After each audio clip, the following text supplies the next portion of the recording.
My name is Sangeet, and today I am speaking about dealing with toxicity. We all have the capacity to be toxic if we allow it to, whether it is towards ourselves or towards others. However, when we go through some kind of personal and spiritual development, and we strongly invest in ourselves, we become more aware of how energy works, and we become more conscious of our actions.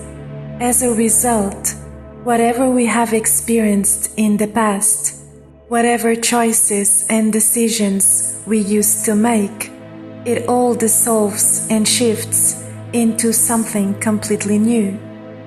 And it is not just our old version of self that becomes unbearable to us. It is also certain energies around.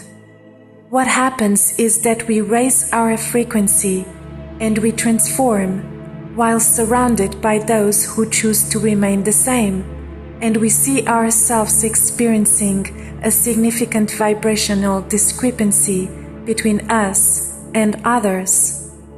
What can we do about it? Many years ago, along with a huge consistent inner work, and despite all the beautiful changes for the better that were happening, I kept on feeling depleted after interacting with certain people that still represented a considerable part of my reality.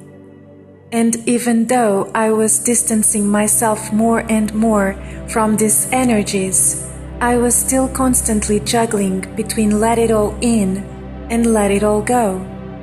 Meanwhile, I have realized that focusing on all of that negativity, even if I didn't take things personally, wasn't helping me, and so I decided to not only stop focusing on that, but to also accept the fact that it was part of the process.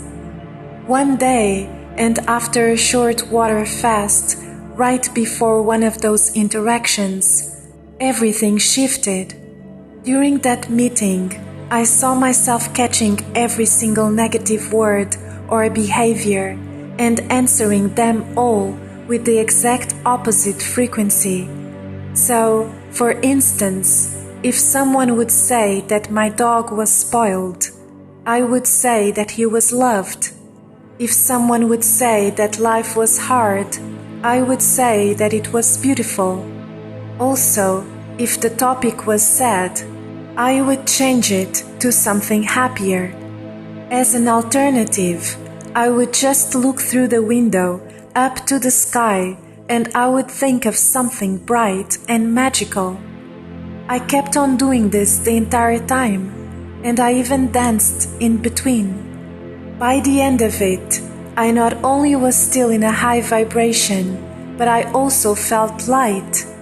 I didn't let anything in, and so I didn't have anything to let go. Finally, I had found the key to unlock my freedom. So, how do we deal with toxicity? We don't. We transmute it by constantly projecting all the beauty that we contain. Projection is inevitable anyway once we enter this world. We think, we project. And we only have two options, whether we project fear or we project love. So, once we identify fear in us or in others, we gently break it down with love. What else could fade away fear if not love? The funny thing is that once we find ways to rise above toxicity, we also emanate signs of being ready to attract and to manifest better energies. So, whatever bothered us in the past not only starts dissolving, but it also starts to be less and less present in our lives. So, today, let's honor ourselves and our journey by keeping our standards high and giving voice to who we truly are. Let's not only raise our frequency, but also spread it to the world.